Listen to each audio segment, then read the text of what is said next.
Komið sæl og blessuð og velkomin í Spursmál, föstudaginn 14. mars. Margt ber til tíðinda í þessari viku eins og endra nær. Við höfum sagt margar fréttir af síðum Morgunblaðsins og mbl.is og ein þeirra, einhver svo skemmtilegasta, voru móttökurnar sem að Þórunn Þórðardóttir, nýja hafrannsóknarskipið fékk í Hafnarfirði vikunni.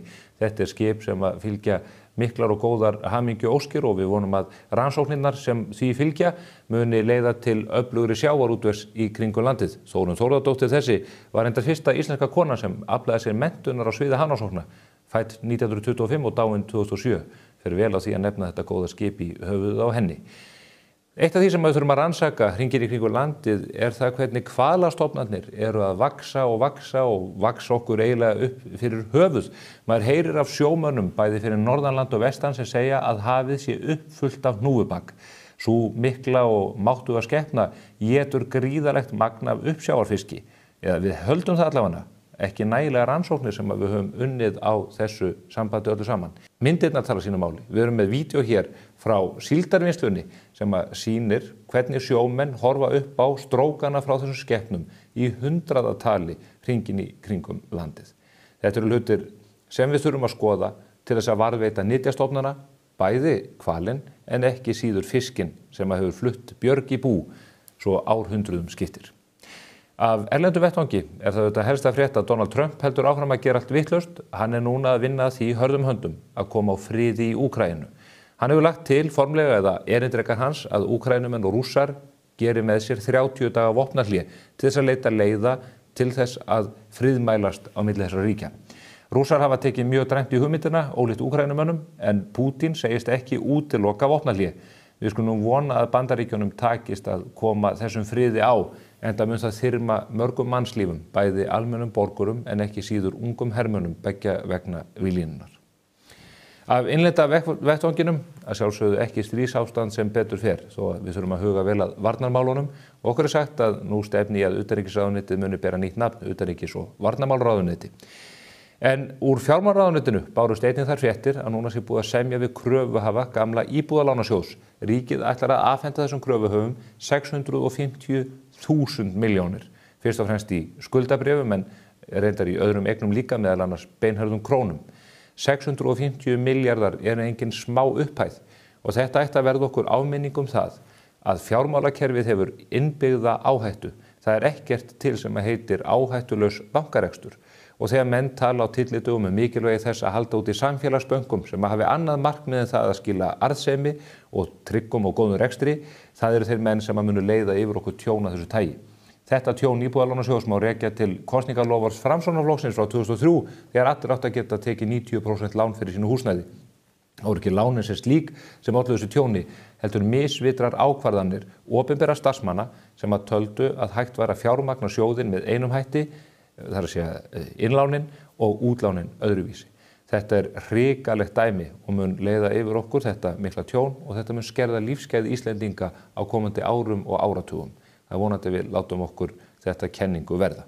Hér eftir örskama stund þá ætla ég að ræða við þau Jónínu Óskarsdóttur sem elsti þingmaður Íslands nú stundir og Ingvar Þóroddsson sem yngsti þingmaðurinn. Þau komu úr sitthvorum flokknum en þau mynda meiri hlutann með sínu samstarfsfólki.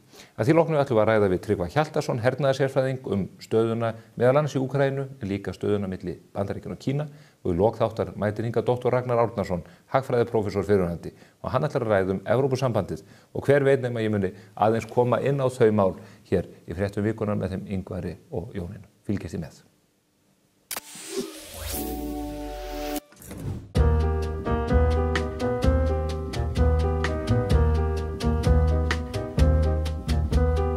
Herragarðurinn klæðir þig vel.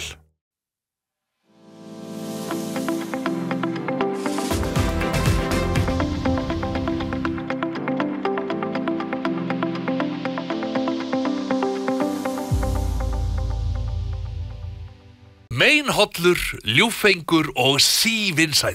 Þú kemst á toppinn með Eyjabita. Komiði sæla nýju. Hingað eru komnir tveir afskaplega góðu gestir sem að ég reyndar beðið talsvert lengi eftir að fá hingað í sætið. Ég þurfti að eltast mjög við þau sem að mér þótti dálítið undarlegt því að þau eru alþingismenn og hafa atvinnu af því að draga sér athygli og safna atkvæðum. Það reyndar sennilega langt í næstu kosningar þannig að einhverjir kjósa að halla sér aftur, en ekki þessir tveir góðu gestir. Þetta eru þau Ingvar Þórðarson og Jónína Björk Óskarsdóttir. Þau reyndar tilheyra bæði meirihlutanum í þinginu en sikkurum flokknum, Jónína flokki fólksins og Ingvar Viðreisn. Velkomin bæði tvö. Takk fyrir. Þið vitið af hverju ég kaus að fá ykkur tvö að þessu sinni, en það er ekki víst að almenningur kveikja á perunni. Nei, ég ætlaði ekki að fengja okkur vegna þess að ég er elsti þingmaðurinn. Akkurat. Og Ingvar... Fjórföld amma og komin á þing. Fjórföld? Fjórföld amma, langamma. Langamma. Heyrðu, þetta er nú lygin líkast, held ég. Nei. Ég er ekki viss áhorfendur trúið þessu. Ingvar, þú ert yngsti þingmaðurinn. Já, og ekki hafinn þessa vegferð, ég á ekki einu sinni börn, þannig að það er svolítið langt í að ég komist á þannan stað, en kannski einn daginn. Það fyrsta sem þú þarft að gera er að flytja úr foreldrahúsum, það ekki? Jú, það er allavega ekki líklegt til árangurs held ég að vera heima hjá foreldrum og ætla að stofna fjölskyldu þar, sko. En það er gott að vera í foreldrahúsum. Ég get vitnað það af gamalli reynslu, en við Jónína erum þetta fyrir talsvert löngu síðan flutta heima bæði tvö. Ó, já. Þið eigið það sammeiri, þið þetta sitjið fyrir sikkurt kjördæmið, sannlega, en þið eru bæði á norðan í grunninn. Eyfirðingar? Já, ég ólst upp á Akureyri, þar til ég fluttist til Ólafsfjarðar 18 ára gömul og settist þar að. Já, og átt merka sögu, Jónína, þú ert einn af þeim fáum Íslendingum í dag sem að barðist við berkla sem barn. Já, rétt fyrir 7 ára aldurinn minn þá greindist ég með berkla og það var búið að vera að leita að í 3-4 mánuði sem ég lá fyrst á Akureyrarsjúkrahúsi og svo fór ég fram á Kristnesdali og þar var ég í einangrun. Móðir mín tók aldrei berklabakteríuna, var reynt að sprauta henni inn, þannig að ég er þar í einangrun og fékk að sjá hana bara í gegnum gler. Við lögðum svona hendurnar á hvor aðra. Í langan tíma? Já, þetta var tæpt 1,5 ár.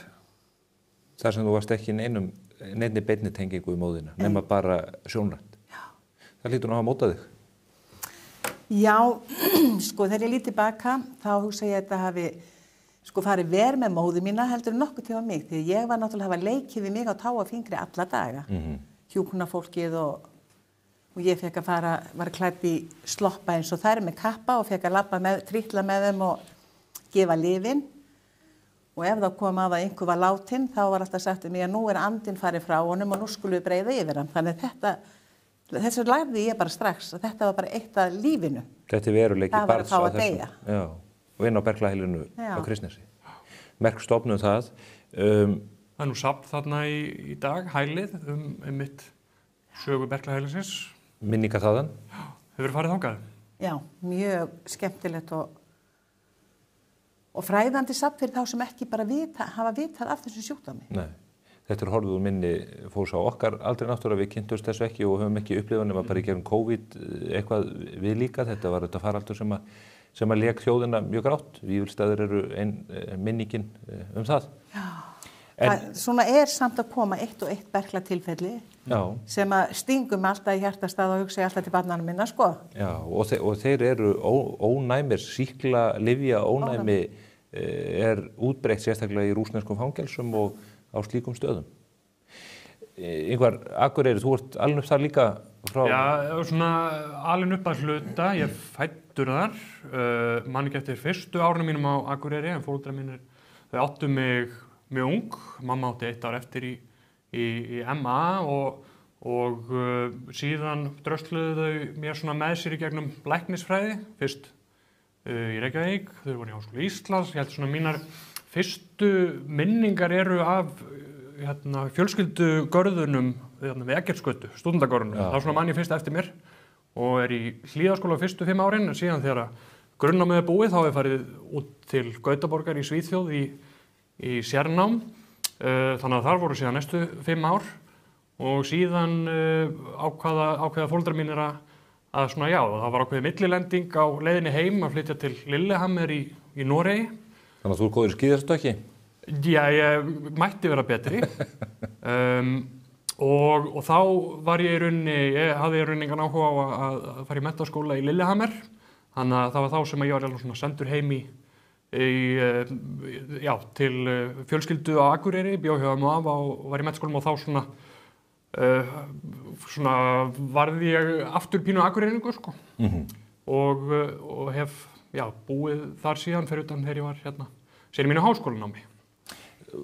Þið eruð í gegnum pólitíkina leitt saman í samstarf. Ykkar vegur auðvitað mjög ólíkur. Þú ert búin að vinna langa starfsævi í mikilvægri félagsþjónustu, veit að þú vannst mikið þrekvirki í uppbyggingu félagsþjónustu aldraðra í Hafnarfirði, starf sem að fer mjög gott orð af.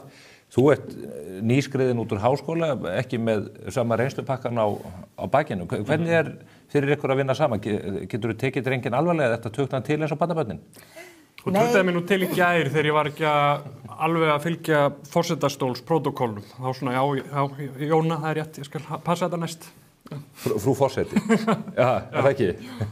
Hvað var það sem þú varst ekki að sinna? Nei, það var ekki þannig. Það var þannig að þegar hann búin að kynna viðkomandi í stólinn, að þá náttúrulega, þegar hann búin að kynna, þá gengur viðkomandi í stólinn og segir virðulegi ráðherra eða herra ráðherra eða frú forseti, eða hverju sem er frú forseti eða herra forseti.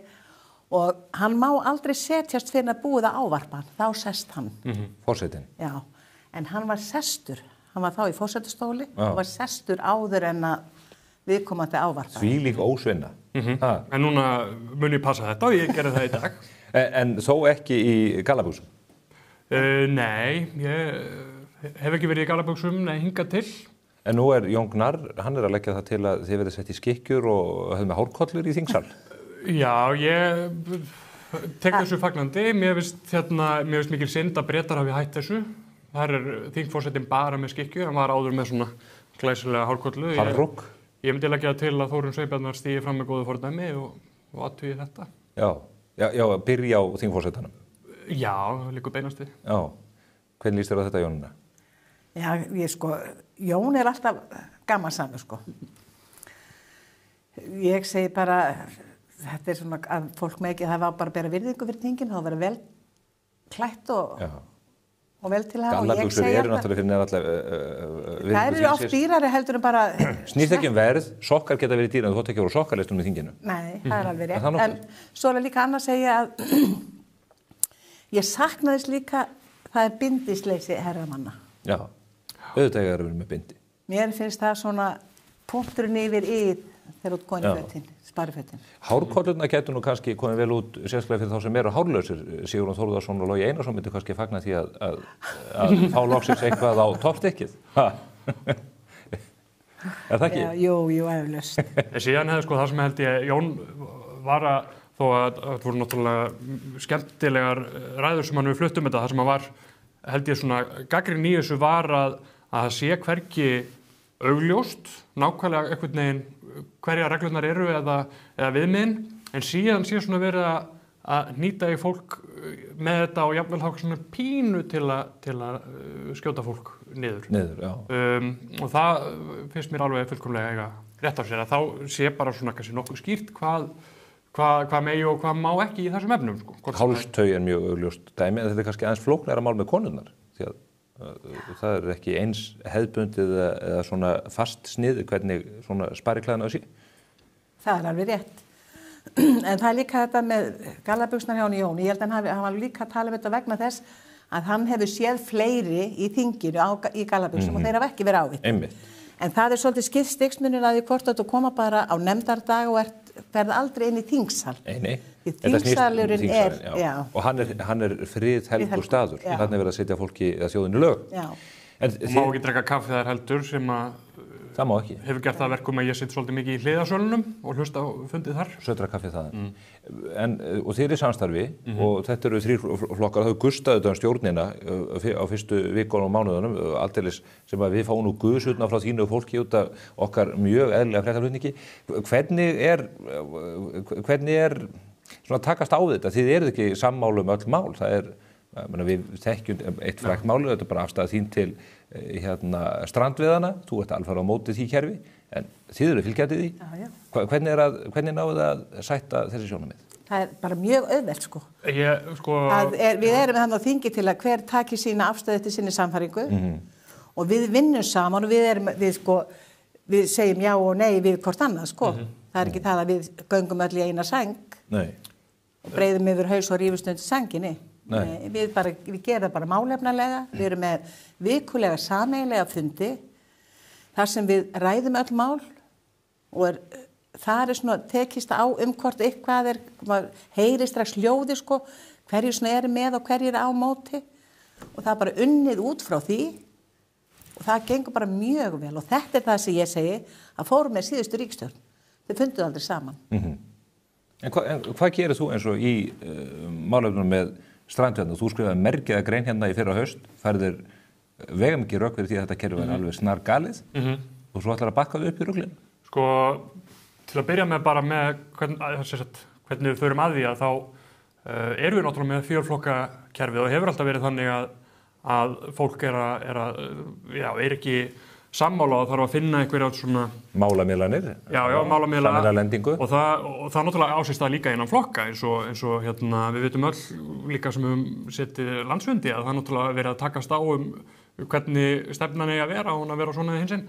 Þannig að það ekkert nýtt og eins og Jóna nefnir að okkur hefur gengið mjög vel bara að vera mjög bara svona hreinskilin og auðmjúk með það þegar við erum ósammála og finna einhverja leið fram á við og líka bara hvernig við ætlum að leysa svona megin áskoranirnar varðandi strandveiðarnar og þakka ég hlý orði minn garð. Ég náttúrulega skrifaði þessa grein þegar ég var bara náttúrulega ekki framboði og bara svona kannski borgari með skoðanir sem var mjög ósáttur með að kerfið væri þannig að það bara eitthvað ekki mikið í pottinum og síðan ef það bara nógu mikill þrýstingur beitt á ráðherra að þá einhvern veginn fleygt ekki mikið í viðbót sem að væntanlega síðan gera verkum að næsta sumar skapast aftur sami þrýstingur og það sem líka hefur til dæmis gerst í mínu kjördæmi norðaustur að þar að því að fiskurinn gengur eins og hann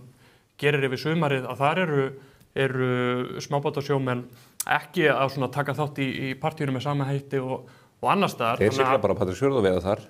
Já, þannig að sko núna ég þá komin í þá stöðu einmitt að málamiðla og svona taka tillit til annarra sjónarmiða. Ég líka þeim aldrei að ég kannski ekki upplifaði, sá ekki svona hvernig kvótakerfið þegar það var sett á náttúrulega bjóð til stór sár sem hafa ennþá ekki alveg gróið sumstaðar. Þú ert að skipta skoðun? Nei, ég er ekki skipta skoðun, þetta frekar í rauninni bara, ég er náttúrulega í allt annarri stöðu og ég er líka styð það þá að búa til eitthvað kerfi í kringum strandveiðar sem að kannski ríki meiri sátt og stöðleiki og sem að líka gera það þá að verkum að strandveiðimenn út all land sitja nokkurn veginn kannski við sama borð sem ég held að það gerir með að sé fastu fjöldi daga frekar en eitthvað fastu pottur sem allir síðan að keppast að veiða. En kerfi leiðir til sóunar, það segir fjármálaráðherrann ykkar? Já, sóunar ekki, við erum náttúrulega, það eru... Hann er bara vísind, hann er sko doktor í auðlindahagfræði, hann eyddi sko... Já, auðvitað væri hagkvæmast að vera kannski bara með 2 risastóra togara sem myndu bara veiða allt saman. Við erum að vega og meta ólík sjónarmið og líka svona sagan af kvótakerfinu sem ég held að sem var nú bara verið að ræða í þinginu svolítið í gær.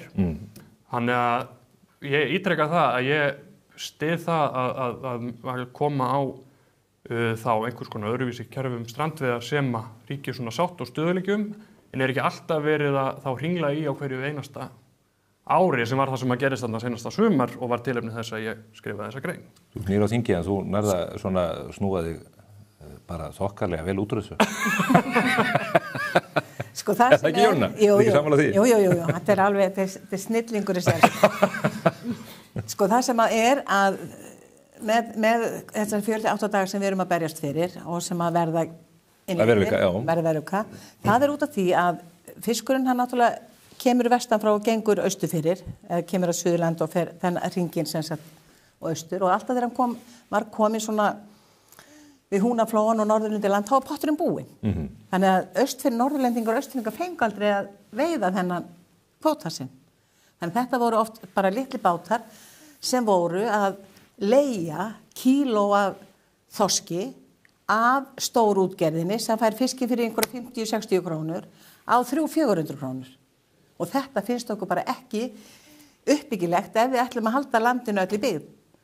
Og ef maður fer eitthvað, ég nú Þú heldur ekkert landin í byggð með strandveiðsjónum, þetta eru bara einhverjir tannlæknar og Garðabæ og Nei, jú. Nú það þannig að þeir sem að veiða fara á sjó, þeir verða að eiga 51% Já, í bátnum. þetta eru áttræði kallar og þetta eru kallar sem eru búin að selja sig út úr kvótakerfinu Já, og koma svo frítt þá bara kaupa þessi kvóta. Nei, gera það ekki. Eða leigja sér kvóta og fá strandveiðar. einhverja til þess að veiða fyrir sig. Það ef þeir geta átt bátinn og veitt sjálfur, þá náttúrulega allt í lagi, en að fá aðra til að veiða fyrir sig og nýta þessa, að því þetta náttúrulega gefur mikið aðra hönd, þannig að tíma sem getur verið á sjónum, þá verður það bara að selja. Það bara svo einfalt. Segirðu þetta við Sigurjón Þórðarsson, kollegaðinn? Já, nákvæmlega eins með hann. Við tölum svo opinskátt og hreinskildi saman, bæði innan flokka og milli. Það ekki spurning, við höfum öll okkar skoðanir og látum þar alveg. Eitt mál sem að þið hafi verið að pyrra ykkur út af og ykkur virðist tekja ekki það sjálfsagt. Þú segist nú vera frjálslyndur í pólitík, einhverja það ekki. Nú eru þið að innleiða endanlega þessa kröfu á það að allar flöskur sem að ég kýsa að drekka vatn eða kókur sem áföstum töppum, sem algjörlega óþolandi kerfi. Á hverju ósköpunum má ég og sá aðrir sem að selur með drykkina ekki bara ákveða hvort að tappin sé fungerandi eða ekki? Það langar mig til að spyrja það því. Af hverju heldur þú að þessi fyrirtæki okkar hérna sem að selja þessar gósvörur, mjólkuvörur og annað, af hverju heldur að þeir hafi komið með hennar tappa? Það var ekki búið innleiðin eina reglugerðinu. Þau vissu að þetta væri yfirvofandi og það er þess vegna sem þau gera það því að þau vilja vera á undan reglugerðarbreytingunum þegar þau eru að uppfæra tækin. Ég er bara að segja. Ég segir af hverju þetta er? Af hverju, hvar á þetta að enda? Þessi afskiptasemi ykkar stjórnvaldana gagnvart okkur borgurum. Er því einhver takmörk sett? Ef ég má ekki ráða því hvernig tappa ég kaupa á kókflösku? Ég er svona í meginatriðum alveg sammála því að fólk ætti að sem sagt ekkert endilega að vera tilneytt í þetta en það við erum með EES-samninginn og Evrópusambandið hefur innleitt þessa reglugerð og gert það þarlegandi að verkum að þessi tappa voru orðnir eins og orðnir áfastir áður en að við erum ekki búin að leiða til lög. Þeir urðu það að því að Evrópusambandið er innleitt þetta, eigum við ekki að segja við Evrópusambandið, reynið nú heldur hann á tökum á hagkerfinu og atvinnuleysinu og framleiðslunni sem allt upp í loft hjá þér. Allt í loft upp í Evrópusambandinu í stað þess að vera að eyðileggja fyrir mér kvöldstundun upp í sófa þar sem ég helli helmingnum af gósinni yfir mig að þessi tappar virka. Tímapunkturinn til að gera það hefði til dæmis verið á vettvangi EES-nefndarinnar í tíma seinustu ríkisstjórnar. Hvers þingmenn eru núna að koma, ég hefði alveg verið til að ég hef ekki fengið innsýn í nákvæmlega hvernig EES-nefndin virkar en ég hefði klárlega komið með mín frjálslyndu sjónarmið að borðinu hefði ég verið þar. En mér finnst mjög furðulegt að sjá einmitt þingmenn sem voru hluti af meirihlutunum á sínum tíma þegar ríkisstjórnin hefði þá getað fyrr mögulega sagt herðu við Íslendingar höfum ekki áhuga að vera með þessu, hafi ekki gert það og séu núna að koma í þingsal og taka 6 klukkutíma. Eins og við vitum, og þetta var það nú málþó sko, en þetta vita menn líka, menn ekki að fara að setja EES-samningin og samstarfið þar í uppnám út af þessum plastöfum. Spurningin prinsippið, sko, hvar eiga stjórnvöld að draga mörkin í því hvernig þau... Hvað þau innleiða? Já, og hvað ætlaðu að ráðskast með? Fara að verða hér hvaðir það hvort að maður megi skeina sem er hægrið eða vinstri eða hvað það er, það virðist vera eins og stjórnvöldum sé ekkert mann eitt óviðkomandi. Þú ert ekki hrifin af Evrópusambandi? Nei, ég er það ekki og ég get alveg sagt þér annað að ég hef bara það að það sé tekið fram fyrir hendur okkur, við meðum ekki flytja hérna inn eða ryksuga með nema einhverju ryksugu sem ég get alveg farið með því hérna bara í hjólburur og látið sjú upp í nefið. Ég á ryksugu frá Evrópusambandinu og það skiptir engum máli hvort hún sé í sambandið ekki, hún ryksuga jafnvel. Já, sko, þetta er orðið bara, nei, að vera ekki með almennilega sterka mótor eins og var bara í gömlu Nilfisryksunum okkar. Já. Ég á Rimbo og ég nót hana alltaf bara fyrir... Fínustu græn. Já. Einhver svaraði fyrir þetta?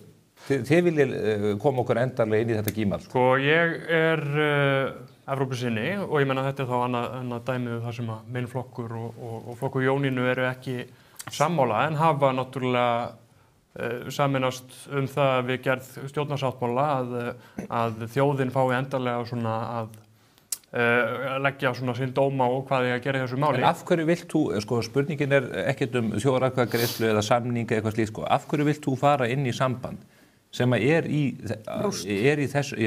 efnaðslegri rúst, varnarlega séð í rúst og síðan að setja okkur reglur um allt og ekki. Þú segir, ég frjálslyndur, en svo viltu að við förum inn í samband sem segir að þú verður að vera með ryksugur sem ekki ryksugar, að plastapparnir þurfa að vera áfastir og þannig getur maður áfram talið bara alla mannlega hegðun. Já, ég nefnilega alveg sammála þessu, en ég ekki sammála því að þetta sé svona úrslita rauninni það sem að segir endalega hvort það sé góð hugmynd að fara inn í Evrópusambandið ekki. Menna, það eru frjálslyndir systurflokkar Viðreisnar til dæmis sem að bölva þessum sömu reglugerðum Evrópusambandsins, en þau eru samt sammála það að vera áfram þarna inni, en vera þá þarna inni einmitt og takast á þetta og það oft En af hverju finnst ykkur þetta svona frábært? Ég meina, sambandið gengur út á þetta.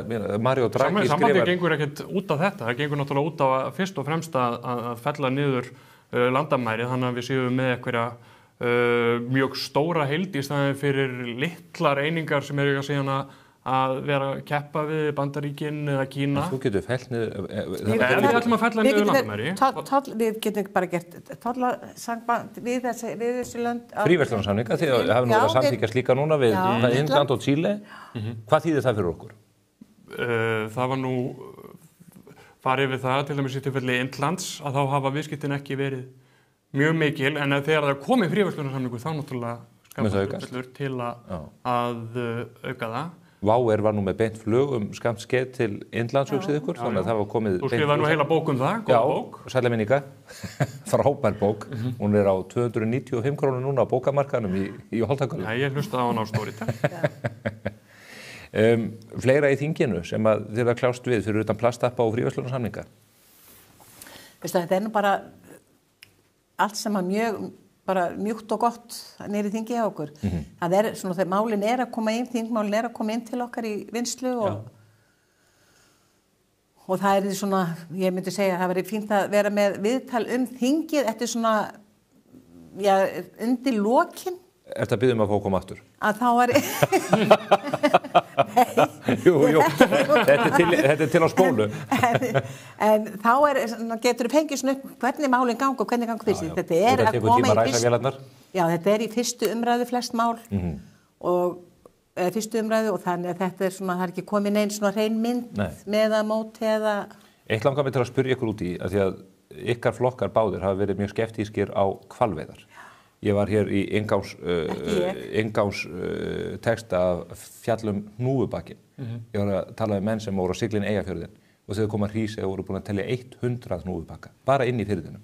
Þessi fiskur, þetta spendýr, að éta frá okkur fiskinn í 100.000 tonna tali.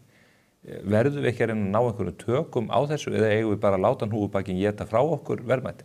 Ég alveg sammála þessu, algjörlega. Það sumir innan flokk fólksins sem eru móti þessu eins og Inga er alveg brjáluð þessu. Já, enda ég held að hún gæti ekki dreipið kóngul og þá hún skriði á henni. Ég er algjörlega ósammála. Ég þekki Ingu ágætlega. Já, þetta bara, hún væri búin að berjast við með blaða til að reyna að ná hún upp í blaði. Ég að segja, hún myndi ekki drepa kóngul og hún myndi kannski drepa mig, sko. Já, frekar. Já. Hún var ekkert sjá, en bara ég segi, við verðum að halda jafnvægi í hafinu. Já. Og þetta orðið þannig núna að ef þú sér bara ferð við Hafráhúsið í Hafnarfirði. Þar eru þeir inn allan fjörð og hvalveiði bátarnir, skoðunarbátarnir, já. Þeir eru konir inn í Hafnarfjörð til að sýna hvalina. Já, bara inn í fjörðin, inn í höfnina. Og þeir fóru daginn, þá sá ég það að þeir voru einmitt að fara hjá Hafrá og skoða þetta. Því þetta ekkert annað en þarna inn að ganga einhver átak, hvort sem það síld eða loðuna eða hvað sem það já, þá allavega þeir í ætið þarna. Er þetta ekki vandamál eða sjáu þið ekki vandamál í þessu? Ég ósammála því að við sem flokkur sé eitthvað rosalega á móti hvalveiðum. Ég var nú spurður það einu sinni í kosningabaráttunni. Það var óákveðin kjósandi sem kom til mér og spurði af hverju það væri ekki neitt hvalveiðar í stefnu Viðreisnar og svarið við því var einfaldlega því að það eru mjög skiptar skoðanir. Ef við förum inn í Evrópusambandið þá megum við ekki veiða hval.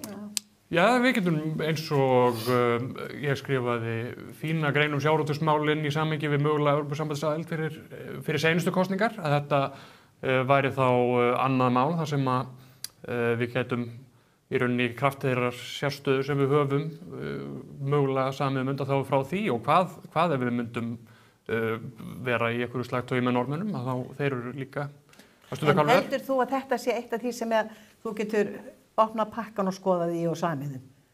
Nei. Ég myndi ekki útiloka allavega. En vilt þú skjóta hann úr bakinn? Já, ég líti á þetta bara eins og með aðra auðlinda nýtingu og bara eins og með aðrar skepnur sem við erum að nýta ef það er hægt að gera það með sjálfbærum hætti og öll svona dýravelferðar sjónarmið eru uppfyllt að þá finnst mér vera ofurlangt gengið að bara banna heila atvinnugrein ef að þau skilyrði sem við erum sammála að ef er uppfyllt séu uppfyllt. Þannig að þið eru búin að svara spurningunni sem Bubbi bar upp við okkur árið en nauðsynlegt að skjóta það. Já. Hefðu það er gaman að fá okkur hér til mín. Ég tek það orðinu með að mæta aftur fyrst að þú bað svona fallega og við ég skal bara, þú hefur bara heyrt í mér alltaf þegar ég eru á Akureyri, þá hef ég ekki. Já, þannig, en við stefnum á það bara að fá ykkur saman hérna aftur og þá getum við farið onni í þingmálinu þegar það komið betri og skýrari mynd að þetta. Og þá sérðu hvað við erum mikið ósammála eða sammála. Já, það er bara gott að sjá það. Jónína og Ingvar, takk kærlega fyrir komuna. Takk sömuleiðis. Þakka þér. En við erum ekki búin að segja skilið við Evrópuumræðuna, né alþjóðamálin, því að í lok þáttar kemur hingað Ragnar Árnason, prófessor emeritus og ræðir Evrópusambandið, kost og galla aðeldar. En áður en að því kemur, þá mun ég ræða við Tryggva Hjaltason. Hann er hernaðar- og varnarmálasérfræðingur og hefur enda líka lokið liðsforingjaþjálfun við Bandaríkjaher og við ætlum að taka stöðun á honum. En áður en að því kemur, þá er það þetta hér. Það var margt uppi á teningnum hjá stjórnmálafólkinu okkar í vikunni sem nú er að líða undir lok. Þar fór mest fyrir veisluhöldum, afmælispartíum og utanlandsferðum. Liðna helgi fór einmitt fram þingveisla Alþingis sem er aðeins fínna orði við árshátíð, þó það sé eiginlega bara nákvæmlega það sama. En þangað mættu prúðbúnir þingmenn í miklu stuði ásamt mökum sínum og tjúttuðu fram á rauða nótt. Er það að sjá myndirnar? Herregud! Heiða Björg og Alma Möller voru svolítið að vinna með svipa lúk þegar þær funduðu ýmis mál sem lúta að velferð íbúa í borginni. Þær eru alltaf jafn smart báða tvær en margir hafa verið að velta því fyrir sér hvort það fylgir nokkur rúðuþurrkur með þessum brillum. Guðmundur Ari lagði sitt á vogaskálarnar og hjálpaði til við að koma golfvellinum á Seltjarnarnesi í samt lag eftir veðurtjónið sem þar varð. Ekkert smá duglegur strákur. En vissu þið að Sigmundur Davíð og Halla Hrund eiga afmæli sama dag? Já, það er bara þannig. Á miðvikudaginn fögnuðu afmælissystkinin afmælisdegi sínum. Simmi Dabbi hálfrar aldar risaðulega afmæli en Halla Hrund, hún er bara 44 ára. Til hamingju með ykkur sómafólk. Konur eru konum bestar og allt það kórónaði Inga Sæland þegar hún sendi valkyrjónum sínum, þeim Kæfrost og Toggu, klassískan baráttusöng á Facebook. Það voru einhvern veginn allir og ömmur þeirra í útlöndum í vikunni. Bryndís Haralds, hún var stödd í Litáen vegna einhverja svakalega merkilegra hátíðarhalda og gaf innsýn inn í viðburðin á Instagram-reikningi Alþingis. Nokkrir nýjir varaþingmenn tóku sér sæti á þingi í vikunni. Alltaf gaman að sjá ný andlit á þeim vettvangi, sagði enginn aldrei. En Sigurður Örn Hilmarsson, hann listi Áslaugu Örnu af Hólmi, Lárus Guðmundsson kom inn fyrir Begga Óla og hinn eini sanni Sverrir Bergmann fyrir Ásu Berglindi. Hei Svessi, en nokkuð hægt að fá óskalag?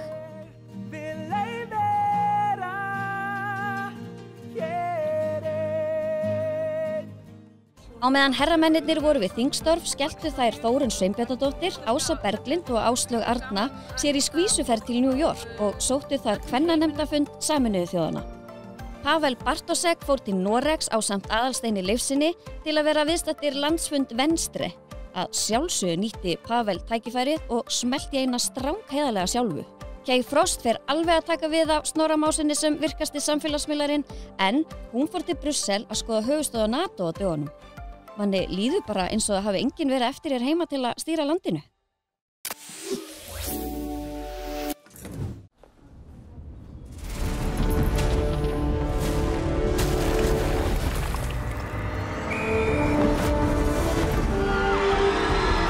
Hvern langar þig að hitta í dag?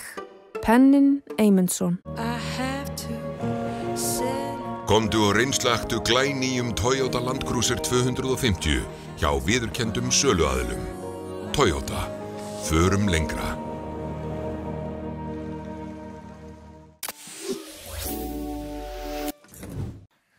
Komið sæl að nýju. Við þökkum þeim fyrir yfirferð frétta vikunar. Nú ætlum við að fara yfir alþjóðamálin, reyndar í 2 hlutum. Hér lok þáttarins verður með okkur Ragnar Árnason, prófessor emeritus við Háskóla Íslands, að ræða Evrópusambandið og kosti en kannski ekki síst galla þess að Ísland myndi ganga þangað inn. En heimurinn stærri en Evrópa ein og heimsins augu einblína auðvitað ekki síst á Washington þessa dagana og það hvað Donald Trump að gera í málefnum Úkraínu, Kína, Grænlands og auðvitað Evrópu svo að fátt eitt sé nefnt. Og hingað kominn góður gestur sem að hefur sérþekkingu á sviði varnar og öryggismála, Tryggvi Hjaltason. Við höfum reyndar fengið hann hingað í seti áður til að ræða menntamál, læsismál hjá börnum og annað þeim dúr, en nú förum við í allt aðra átt. Velkomin Tryggvi. Takk fyrir það. Ástæða þess að ég kallaði hingað inn svo að þú ert sérfræðingur í öryggis- og varnarmálum. Þú ert menntaður á því sviði frá Bandaríkjunum, ekki rétt? Jú, ég með BS-gráði í svokallu Global Security and Intelligence Studies frá Embry-Riddle í Bandaríkjunum og ég lauk nú líka 3 ára liðsforingjaþjálfun hjá Bandaríkjaher og ég svona hans bakgrunn í þeim efnum.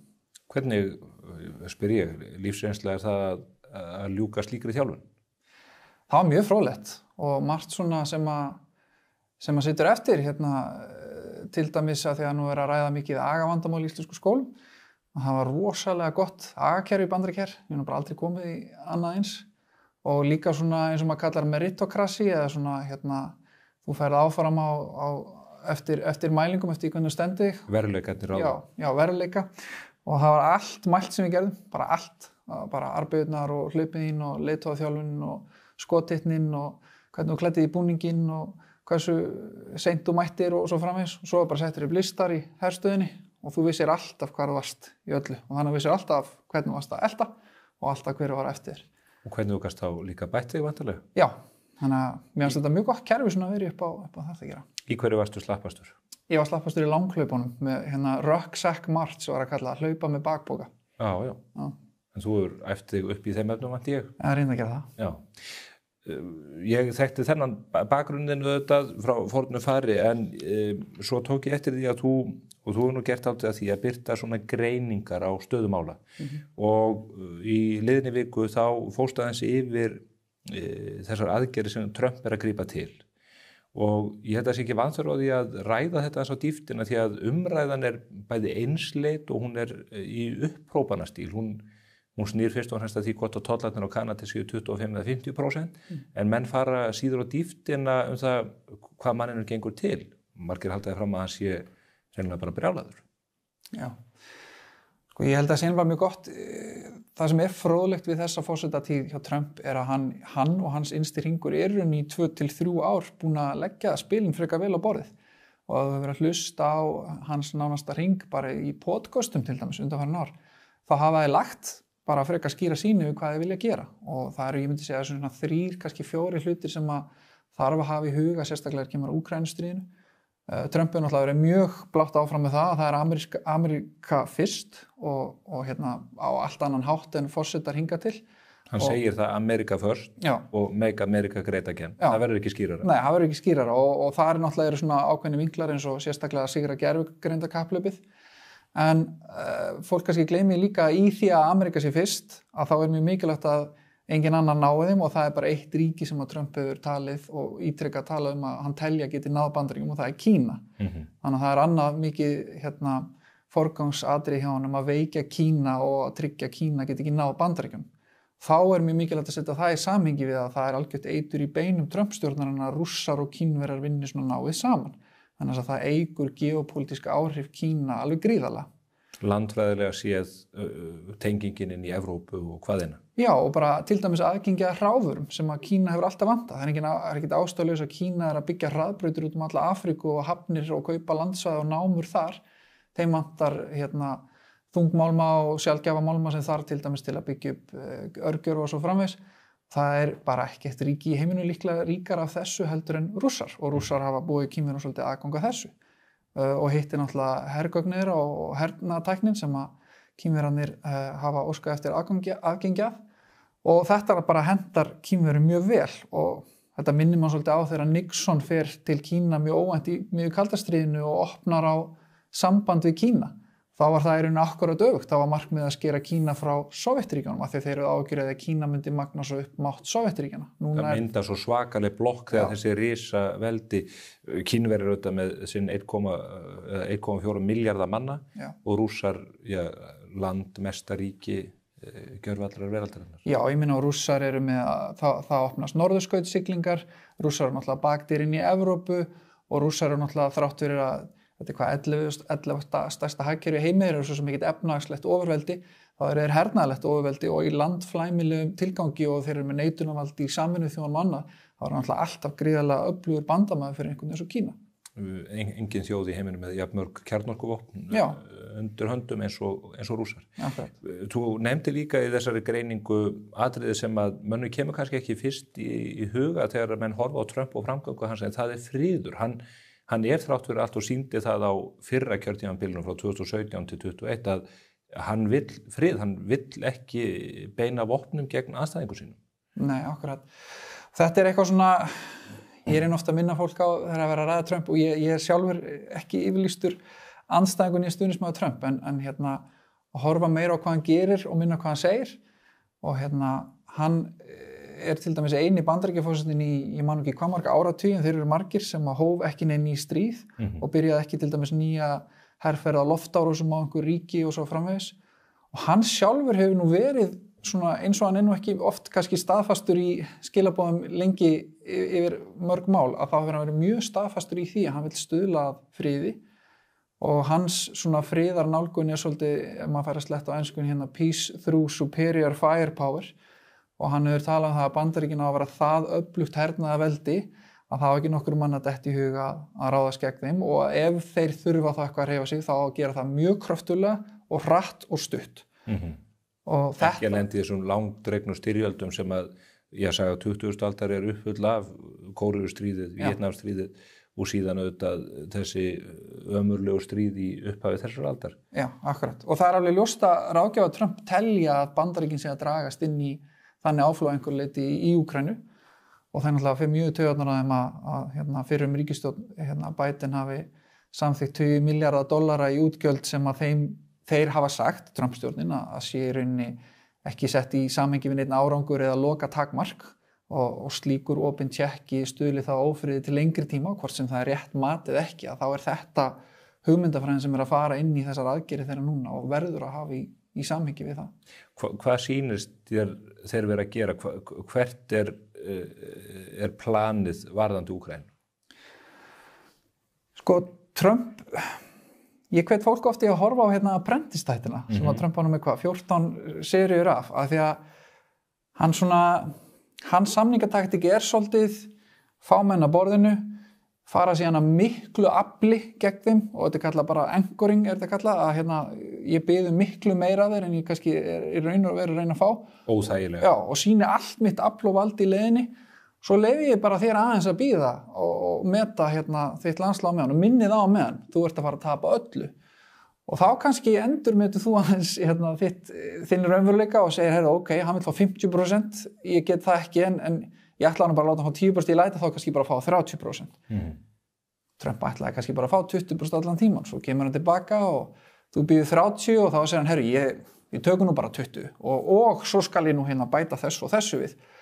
Og þetta bara virðist vera nákvæmlega taktíkin sem í gangi núna, fyrir utan það að hann mjög meðvitaður það eru tveir aðilar sem þurfa að semja og það Úkraína og Rússland og Biden-stjórnin tók náttúrulega mjög skýra afstöðu að Rússar árásaraðilinn sem þeir svo sannarlega en að þess vegna ætti í rauninni ekki að tala við það ætti bara að knúa þá niður á knésetja á þannig að þeir þyrftu bara að semja úr veikri stöðu og taka þeim afarkostum sem þeir eru settir. Það greinilega mat Trump-stjórnarinnar að Rússar sé ekki á leiðinni í slíka knésetningu neitt á næstunni og þá þarf að virða báða aðila og það það sem Trump að gera sem náttúrulega leggjast mjög illa í Evrópu eðlilega að hann að segja, hlustum það aðeins á hvað Pútín hefur sagt og berum aðeins virðingu fyrir því. Hann að opna símalínuna við hann sem hefur ekki verið opin. Já, tölum við hann og mér fannst nú áhugavert að hann býður honum til Sádi-Arabíu en þess að eitt af því fyrsta sem að Trump segir þegar hann kemur til valda, hann segir við þurfum að lækka olíuverðið út af því að þannig þurrausum við stríðskistur Rússa. Þetta sagði hann í Davos á viðskiptaráðstefnunni miklu þar. Já, Og þess vegna er mér áhugavert af hverju vill hann fá Rússland til Sádi-Arabíu. Mig grunar að Sádi-Arabía sé nú partur af þessari mynd, að hann að þrýsta á þá og fleiri að þið auki olíuframleiðsluna, við lækkum olíuverðið og þá Rússarnir svona aðeins komnir upp í kalana.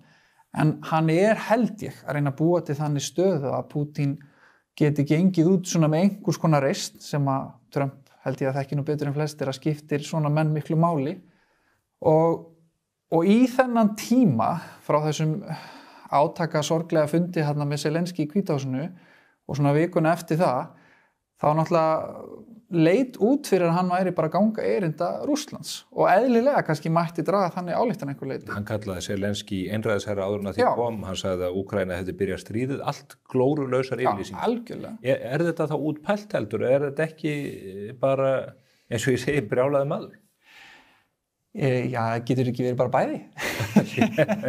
Nei, ég ætla nú ekki að segja hans brjálæðir, en ég held að það oft meiri pæling og meiri langtíma strategi en kannski lítur út og líka tjáningamáti Trump þess eðlis að það lítur út fyrir hann sé mjög svona hvatvís og sé bara ákveða sig í núinu. En það virðist nú samt ekki vera þannig vegna þess að mikið af þessum skrefum sem að stíga núna, þau voru lögð upp fyrir 2-3 árum af Trump og hans nánasta samstarfsfólki bara mjög skýrt sko og mér sýnist að vera að fylgja því eftir. Og enda kemur núna í ljós, þá bara í þessari viku þegar Úkraína tilbúið að koma að borðinu, þá fara að koma póstarnir núna sem hann að höggva í Rússland og segja að það eins gott að Rússland fara að semja núna því við höfum sko fullt af vopnum eftir þar sem við getum þrengt að efnahaga Rússlands og þar held ég til dæmis að hann sé að sveifla á baku lykta dyr olíuverðinu. Þannig að hann að þrýsta á báða aðila því hann vill fá það á borðinu og í leiðinni, Ameríka fyrst, þá ætlar hann að græða og það náttúrulega gríðarlega verðmætt, sérstaklega svona sjaldgæfi málmar á þessum svæðum. Og hann held ég sýnst mér meta þetta þannig að ef að bandarísk fyrirtæki geta þá komið inn og byrjað að vinna þetta svæði, þá Bandaríkin komið geopolítiska hagsmuni hann í austur Úkraínu og þar að leiðandi verður svæðið öruggara gegn innrás Rússlands, þannig að það fer ekki nokkurt fullvalda ríki, heilvita ríki segja að ráðast á landsvæði þar sem Bandaríkin eiga geopolítiska hagsmuni að gæta og það svona security guarantee eins og hann talar Væri það meira öryggisnet fyrir Úkraínu heldur en til dæmis NATO eða Evrópusambandsaðild? Já, það fer náttúrulega allt eftir hvernig það metið. Hvað þýðir NATO-aðild ef að Bandaríkjamenn til dæmis stígi burt úr NATO? Þeir eru með 83% af útgjöldum NATO. Ég trúi nú reyndar ekki að Bandaríkjamenn muni fara á NATO. Ég held að það sé nú meira svona partur af þessari samningstaktík sem snýr þá meira því að eins og Trump var mjög andum á fyrsta kjörtímabilinu sínu að öll aðildarríki NATO borgi sín 2%. Það voru ekki nema 2 eða 3 ríki sem gerðu á þeim tíma. Þau eru nú komin upp í eitthvað aðeins meira núna en ennþá fullt af ríkjum sem að borga ekki þetta lögbundna eða samningsbundna lágmark í NATO. Hann var gagnrýndur mjög harkalega fyrir þá taktík og frægan fund í Kanada ef ég man rétt og frægar ljósmyndir af því þar sem að hann stóð einhvern veginn einn gegn Merkel og öllu þessu liði. Er ekki allir búin að átta sig á því að hann hafði á hárrétt að standa að Evrópa mátti ekki bíða stundinni lengur með að vígbúast í raun? Já, það allan eldist nokkuð vel í ljósi aðstæðna seinna mér. Og eins og ég segi, það auðvelt að vera pirraður og reiður út í Trump og svona hinnar ýmsu aðgerðir sem farið í en þetta, hann nú fáið sem deilum það, þessi skilaboð hafi nú verið rétt hjá honum og ég meina enda það skrítið að í áratugi komist nær öll aðildarríki NATO og Ísland þar meðtalið upp með það að greiða ekki samningsbundin viðmið til varnarmála. Og allt í skjóli ægi valds eða afls Bandaríkjanna. Já, það hefur bara engin þurft þess. Bandaríkin hefur bara með herstöðvar út alla Evrópu og hefur bara tekið þetta á sig og þeir hafa reynt á eitthvað, þá hafa þeir verið mjög fljótir að borðinu og vilja það. Ég menn hingað til hefur Bandaríkin viljað verið í þessu leiðandi hlutverki. Þetta er bara fyrsti forsetinn í má kannski segja að gera allt fórn hafa hans reynt að stíga þessa leið en að öðru leyti hafa nú ekki margir forsetar frá sinni heimstöldinni viljað bara, Evrópa bara sjá alveg með Evrópu og við höfum ekkert að vera skipt okkur mikið af þar. Nei. Bakvið þetta allt eins og þú nefnir í þinni yfirferð Kína. Þetta risastóra ríki sem í raun einræðisríki undir stjórn Xi Jinping og kommunistaflokksins. Átökin speglast í tvennu eins og þú nefnir líka. Það gervigreindarkapphlaupið sem hefur tekið dálítið við af geimkapphlaupinu sem var á milli Sovétríkjanna og Bandaríkjanna á sínum tíma. En svo það líka bara hrein hernaðar pólitík, Tævan, sem reyndar tengið síðan inn á gervigreindina og hálfleiðarana og þá framleiðslu alla. Eru Bandaríkjamenn að búa sig undir bara bein átök við Kína? Mér finnst mjög fróðlegt núna, það eru mikið að fréttum að berast af því að Trump-stjórnin sé til dæmis að leggja til fækkun kjarnavopna, bæði hjá Bandaríkjunum, Kínverjum og Rússum. Það er líka bara fréttir af því að þeir séu undirbúa boð til Kína að þeir muni færa flotann sinn úr Kínahafi gegn því að Kínverjar gerir það líka hann í kringum Filippseyjar. Suður Kínahafið. Já, og alls konar svona fréttir, svona eins og maður myndi segja hérna á enskunni de-escalation, það sem að vera að reyna að minnka þrýstingin á svæðinu. Ég held að þarna sé Trump og vilji láta reyna og vilja Kínverja raunverulega til þess að stuðla friði og síðan reyna að fá allir að setja smá spil á borði líka með að þeir til dæmis fara ekki inn í Tævan sem náttúrulega gríðarlega miklir hagsmunir inn í þó var ekki nema bara fyrir örgjörra versmiðurna sem eru þarna og sem náttúrulega líkil hlekkur í gervigreindarkapphlaupinu en það auðvelt að sjá hvernig þetta getur svona hlaðist mjög hratt upp í Miklabúðurtinu. Kínverjarnir eru leyniþjónustuupplýsingar Bandaríkjanna fyrir utan bara það sem Kínverjar sjálfur gera bendir bara beinlínis til þess að þeir ætli inn í Tævan. Já. Fyrir lok þess áratugar. Já, ég meina og þeir hafa bara sagt það sjálfur og telja þetta sig bara partur af þeirra heimalandi sem að allar Bandaríkjastjórnir í langa tíma hafa verið hjartalega ósammála og lofað að verja Tævan og það er svo margt undir í Asíu ef að Kína kemst upp með þetta. Þeir eiga nefnilega tilkall á margvísleg haf- og landsvæði sem þeir eru í deilum við Vietnam, við Indland, við Japan, við Suður Kóreu, við Filippseyjar, margvísleg deilumálum hver á hvaða hafsvæði, hver á hvaða landsvæði og allar þessar þjóðir sem er ástæðan fyrir það að flestar farið í mjög náið öryggissamstarf við Bandaríkin telja að svona tipping punkturinn sé ef að þeir fara inn í Tævan og komast upp með það gengur vel og kostar ekki mikið þá verði farið í næstu, það verður svona dómin og kubburinn sko. Japan til dæmis. Já. Það er rosaleg sviðsmynd, þá er heimurinn gjörbreyttur. Ekki spurning. Og þess vegna er rosalega mikilvægt hvað þessi forseti gerir og þá meina ég Trump, reiknar með verði þarna eitthvað áfram, allan verðist ekki vera förum, að hvað gerir hann sko að því að Trump hefur talað að þeir eigi að loka herstöðum í Evrópu og þeir eigi að minnka þrýstingin í Evrópu og allt svo þeir geti einbeitt sér að Kína. Obama reyndi þetta svolítið en þeir urðu of tættir og eins og Obama var alltaf kvart undan, þeir voru alltaf fastir í Afganistan og þess vegna var hann að drífa sig þar út af því það var svo miklir resursar þar. Trump hefur talað bara við að planta meirhlutunum þannig í kringum Kína og við bara tilbúin af því þetta í rauninni aðalbreytan upp á vald Bandaríkjanna. Hún þarna miklu meira en einhvers staðar í Úkraínu og ég hreinlega veit ekki maður nú sko að margar hernaðargreiningar á því ef að Kína ræðst á Tævan og það í mjög fáum tilfellum þar sem að Kína bara valtar ekki yfir Tævan léttilega og það að segja ef þeir fara fullu afli inn en það hins vegar og þess vegna snýst þetta þetta sem alltaf fælingarmátturinn hvað hægt að hafa kostnaðinn háan fyrir Kínverjana ef þeir fara að inn hversu góð loftvarnakerfi geta verið hversu mikið hægt að skjóta á flotan á hann mætir og allt þetta og það náttúrulega hafa Bandaríkjamenn reynt að pumpa inn varnarkerfum og mjög stórum vopnasamningum með hvað þetta landi lítið. Hver sem sviðsmyndin þá þetta gríðarlegt mannfall. Já, það lítur út fyrir það. Ef það kemur til fullrar innrásar, já. En svo einhver sem vilja meina Kína mun bara planta flotanum sínum og gefa úrslita kosti og þá mun tævanska ríkisstjórnin bara gefa eftir og til þess að lífa sinni eigin þjóð, leifa maður valta hann inn. Og í þeirri mynd þá mun náttúrulega öllu máli skipta af því það líklega kemur til þess að ef að slíkum úrslitakostum er stilt upp þá mun þeir hringja í Bandaríkin fyrst og segja hvað þeir eru að gera. Ætli þið að koma með okkur í stríð gegn Kína eða ekki? Og það er alveg ljóst að ef Bandaríkin segir þið þurfið bara að sjá um þetta þá verður ekkert stríð. En hvaða hagsmunir hafa Bandaríkjamenn að því menn segja að Tævan lítið land, þeir eru nú að vinna í því að flytja örfluguframleiðsluna yfir á vesturströnd Bandaríkjanna. Snýst þetta kannski fyrst og fremst meira Filippseyjar, Japan, Suður Kóreu, frekar heldur en Tævan sjálft? Er Tævan táknmynd þess að Kínverjar hafi ekki full yfirráð á þessum enda Kyrrahafsins? Já, ég held að þannig að þurfa að aðgreina þetta tvenslags markmið hjá Kínastjórn sem eru af ólíku meiði.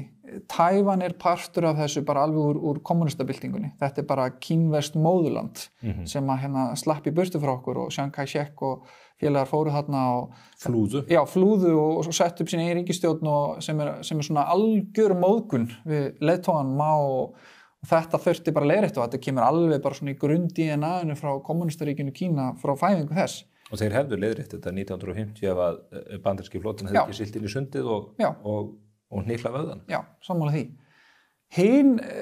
Hinar deilurnar held ég að séu svona af öðrum meiði og meiri svona geopolítískar og varandi auðlindir og valdajafnvægi álfun og svona, en þess vegna held ég að það skipt og í sko skilabónum sem kínverska ríkisstjórnin með heima hjá sér. Það svo mikilvægt að skoða þetta. Alveg eins og ef við ætlum að skilja rússnesku innrásina, þá verðum við að hlusta á hvað Pútín segir við þjóðina og hvað þið tala um í dúmunni, hvernig þið tala um Úkraínu. Að það miklu meira prinsip málhefðum að við tökum Tævan heldur en eitthvað að við ætlum að vinna í Suður Kínahafi eða við ætlum að höggva í Japani. Það ekki nærri jafn stórt mál í svona talpunktum kínversku ríkisstjórnarinnar inn á við. Færum aðeins talið aftur Úkraínu sem stendur okkur nær, hér margir Úkraínu búar í sárum og við horfum upp á þessar blóðsúthellingar í austurhluta ríkisins. Maður heyrir hernaðarsérfræðinga tala dálítið í tvær áttir eða tungu tveim þegar að talað mögulegan frið í Úkraínu og vopnahlé sem geti varað þess vegna í 70 ár eins og gert hefur á Kóreuskaganum. En menn óttast að Rússar muni þá bara beina sjónum sínum eða spjótum að öðrum ríkjum sem eiga landamæri að gamla rússneska keisaraveldinu. Það getur verið Finnland, Eistland, Lettland, Litáin, Pólland. Einhverjir halda fram að það sé bara betra að átökin séu staðbundin og orka Rússa fari í það að berjast í austurhluta Úkraínu heldur en að þeir fara að egna til lítandi veðra. Já, ég ætla bara að játa það í þessum efnum hef ég farið fram og tilbaka svona eftir því sem maður skoðar gögnin og upplýsingarnar og skilabóðin sérstaklega frá Pútín og verið bara eiginlega á báðum megin sko, ég meina Pólland og Finnland til dæmis, bara þeirra ríkisstjórnir og þeirra leyniþjónustu upplýsingar hafa bara ítrekað tala um það, þetta sé markmið Rússa og þeir hafa bara beinharða sannanir fyrir því og það verður náttúrulega að taka svona alvarlega, menn þetta eru bandamenn okkar og það ekkert mörg ár síðan að Rússar voru að hernema þessi lönd eða landsa í þeim að minnsta kosti. Sama skapi held ég nú ekki að þetta sé svona það svarthvítt að Rússarnir séu bara núna með þannig hernaðaflun og bara svo erum við búin að taka Úkraínu þá ráðast við beint inn í Pólland og svo svona inn í Finnland svona eins og oft talað. Ég held bara Pútín realpolitikus og hann mun meta stöðuna hverju sinni og uppfæra sitt hagsmunamat og bregðast við því. Ef að það hefði bara verið virkilega einfalt að valda inn í Úkraínu og ég menn þú sér að hann fer inn í Úkraínu daginn eftir að Biden segir Bandaríkin mun ekki setja neina hermenn inn í Úkraínu, við munum ekki verjast þeim þannig. Daginn eftir fer hann inn. Það var greinilega lína sem hann var búin að setja í sínu mati. Það þurfti á þessu að halda. Já, að ef að Bandaríkin viðurkenna opinberlega þeir ætla ekki að setja hermenn, þá erum við tilbúin að fara í þetta. Þeir náttúrulega fara beint og reyna hjóli að taka Kív og það aftur af því það mikill áróður í gangi að Rússar ætli nú bara að taka þessi austustu svæði sem mestu rússnesku mælandi og hafi nú engin umfram markmiði það og það náttúrulega algjöru berhögg við það þeir fóru beint í að reyna ná höfuðborginni. Og reynda að ráða Zelenskí á dögum. Já, tókst það ekki og þar bara má ekkert breiði við það að Úkraínumenn voru bara með miklu betri varnarbaráttu en allir höfðu reiknað með. Og það var engin hernaðargreinandi sem hélt ekki að Rússar myndu valt yfir Úkraínu. Þetta átti bara alltaf að vera fallið á 2-3 dögum. Já, það var bara allir sammála það. Ef að það hefði gerst, ef að Pútín hefði bara valtað yfir Úkraínu og bara náð öllu landinu á nokkrum vikum og Bandaríkin hefði bara, við nú drögum bara nýja línu þarna, þá held ég að líkurnar hefði verið miklu, miklu meiri að það hefði mögulega eitthvað annað ríki lent í árás í kjölfari. Menn það má ekki gleyma 2008 ráðast þeir inn í Suður-Ossetíu og Georgíu og svo 2014 Krímska. Þetta ekkit fyrsta innrásin. En af því að þetta búið að vera gríðarlega kostnaðarsamt í Rússa, þó þú takir ekki tillit nema til íhaldssömustu kostnaðarmatana á efnahag og mannfall hjá Rússum, þá hefur þetta kostað á mikið. Og þá held ég nú að planið sé ekki svo einfalt að það bara já, við höldum hérna bara áfram í hakkavélinni. Ég var nú að lesa í gær að miða við framgang Rússa núna, þá tæki það 80 ára að klára hernema Úkraínu ef að framgangur stríðsins myndi haldast eins og hann haldi síðasta ár. Meter fyrir meter. Já. Þannig að þetta svo sannarlega ekki auðvelt stríð fyrir þá. Og ég held bara að það verði alltaf að taka þessa svona heildarmynd og núverandi stöðu inn í þetta. En hins vegar það ekki spurning að þjóðir eins og Finnland og Pólland, að ef þær telja að það sé, eins og maður segir, credible threat, bara raunhæf líkur á að þeir fá einhvers konar innrás, þá auðvitað huga þau að vörnum sínum að byggja upp og vilja gangi í NATO og efla það samstarf. Við erum núna NATO-ríki þannig að 5. greinin, það væri tiltölulega auðvelt að virkja hana. Já. Árás á eitt ríki árás á þau öll. Akkurat. Tryggvi, þetta góð yfirferð og afskaplega gott að fá þessa efnislu umræðu. Ég ítreka það að við erum með allt og mikið af upprópunum og fyrirsögnum sem að hafa lítið innihald. Ég ætla að dæma þetta samtal akkurat á hinn veginn. Takk kærlega fyrir komuna. Takk sömuleiðis. Við erum hins vegar ekki hætt hér eftir skamma stund. Ætlum við að þrengja hringinn aðeins nánar niður í ríkin 27 sem að mynda Evrópusambandið og hvort að Ísland eigi að verða hluti af þeim klúbbi. Ragnar Árnason, gjörðu þessu vel. Þetta eru 2 farsímar, netið, ótrúlega mikið af sjónvarpsþáttum og barnaefni, sko. Þú getur meira með símanum. Ristnan á leiðinni niður. Gott eða slæmt. Cardio, einfaldari útgjöld.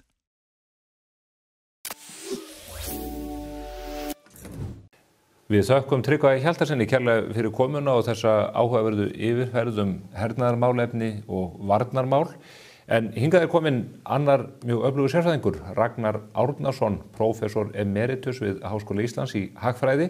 Hann hefur blandað sér talsvert í umræðuna að undanförnu stöðu Evrópusambandsins og öllu heldur stöðu Íslands gagnvart Evrópusambandinu.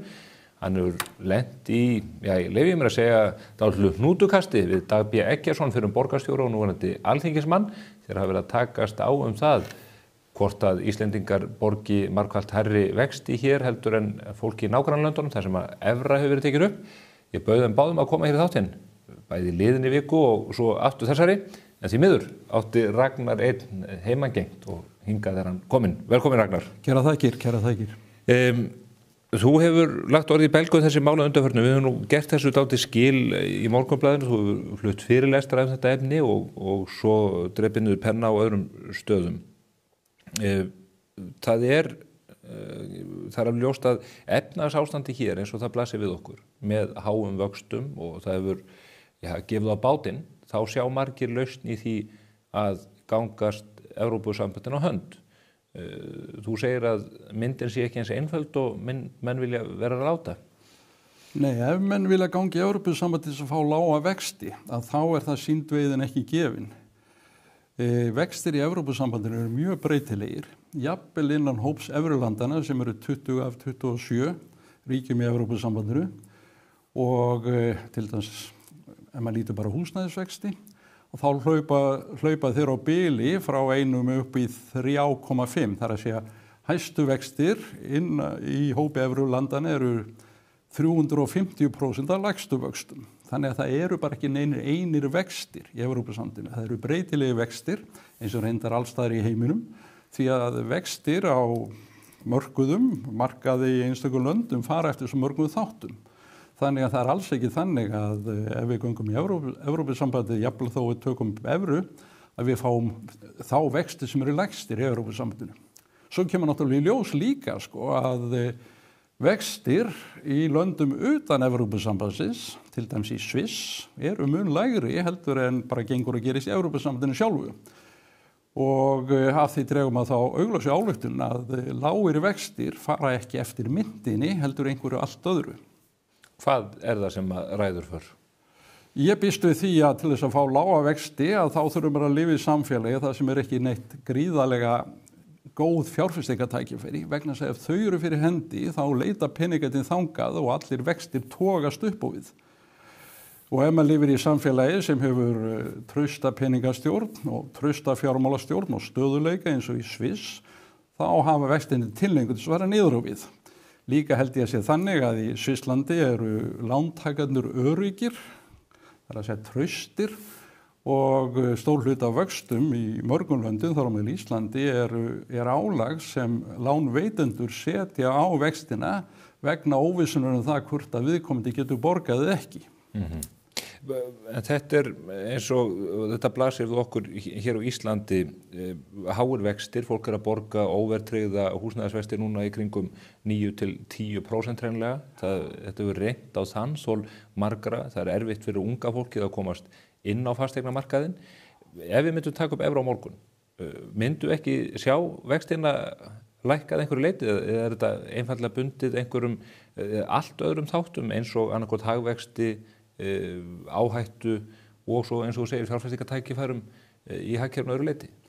Já, fyrsta lagi skulum við hafa því í huga að það er ekki hægt að taka upp evru á morgun.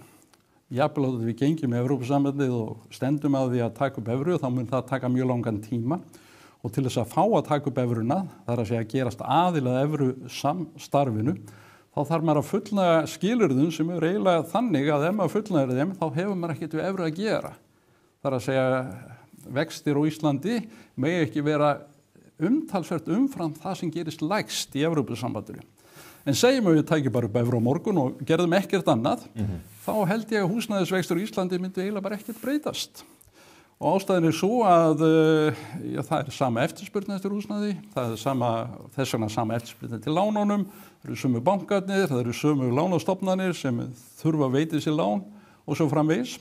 Þannig að ég ímynda mér að vexti munu ekki lækka umtalsvert, kannski ekki neitt. Það má ekki gleyma því þessu sambandi að fólk á Íslandi, vegna þess að það eru frjálsir fjármagnsflutningar innan Evrópusambandsins, innan EES, ætla ég nú að segja, getur tekið lán í evrum eða kæris sko. Þú þarf bara að fara til bankans þíns og spyrja, geti ekki bara tekið lán í evrum í staðinn, eitthvað slíkt sko. En nú er fólk með tekjurnar í krónum? Já, þannig að það er viðbótar áhætta og þá kemur gengisáta og náttúrulega ef við erum að nota evru þá er ekki gengisáta gagnvart evrunni. En það væri gengisáhætta gagnvart öðrum myndum. Það má ekki gleyma því að evran undanfarin 15 ár hefur ekki reynst neitt sérstaklega sterk mynd. Íslenska krónan alveg frá allar götur frá 2010 hefur verið sterkari mynd heldur en evran. Það er að segja íslenska krónan hefur hækkað í verði miðað við evruna.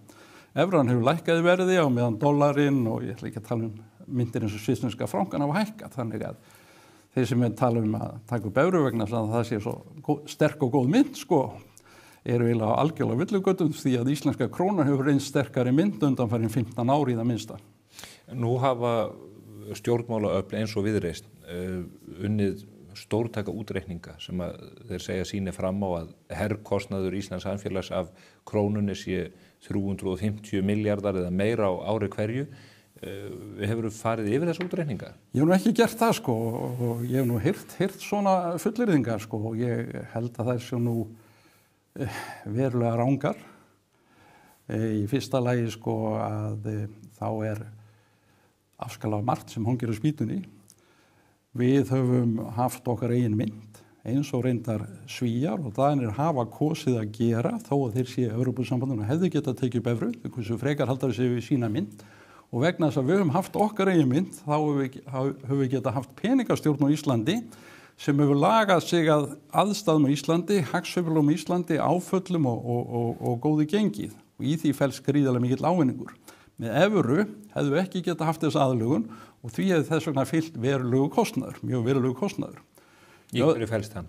Já, hann felst í því að, við skulum segja, þegar illa gengur, þá getur gengi krónuna lækkað og haldið þess vegna grunnatvinnuvegunum, þar á meðal útflutningsatvinnuvegunum, ferðamennsku og sjávarútvegi og slíkum greinum gangandi án þess að atvinna dragi saman.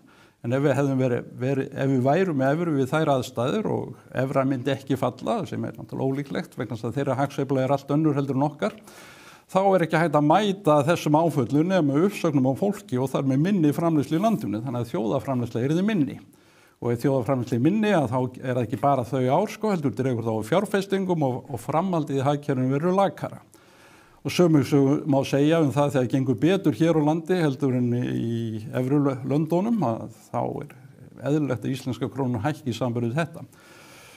Við þetta get ég bætt því sko að eina af ástæðunum fyrir því hvað gengur illa í efnahagslífi Evrópusambandsins og evrulandana að þér menn telja, hagfræðingar, er svo að þeir hafa ekki þennan sveigjanleika á milli landana.